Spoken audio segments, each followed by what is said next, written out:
ह्या विश्वासाला जर आपण पात्र ठरत नसेल, तुम्हाला 1 लाख रुपयाची नोकरी असू द्या गुरुजी, 1 लाख रुपयाची महिन्याला, 2 लाखाची असू द्या, कुठं मला खिशात द्यायचे असते, पण तुम्ही कामावर जाताना जर आईशी एखादा शब्द बोलले नाही ना, एकदा म्हणा फक्त जाताना, आई जेवली का ग?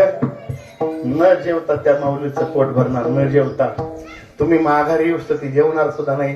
कुणी विचारलं ना जेवली का, तर ती म्हणाल माझं पोट भरलंय. कशामुळे भरलं? माझ्या मुलानं मला जाताना विचारलं का बाप आई जेवली का ग? किती पैसे पडतात तुम्हाला एवढं बोलायला? किती पैसे पडतात एवढं बोलायला? पण पैसे पडत नाही गुरुजी हे शब्द बोलायला. आजच्या नराधामाला लाज वाटते. विठाला विठाला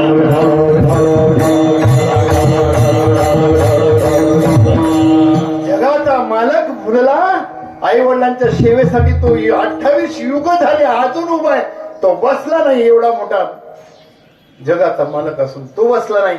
आपल्याला सेवा करायला मिळाली पाहिजे. ज्यांना ज्यांना हात जोडून पाय पडून विनंती करतो, ज्यांना जिवंत आईबाप आहेत ना, ज्यांचे आईबाप जिवंत आहेत ना, काही करू नका गड्या, त्यांची सेवाच करा.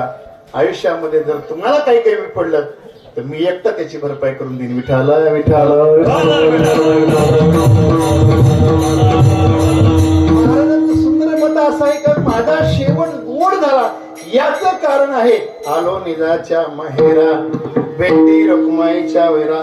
ज्यावेळेला सासूरवाशीत माझी ताई माहेराला आली आणि तिची आई जिवंत आहे, जिवंत आई बरोबर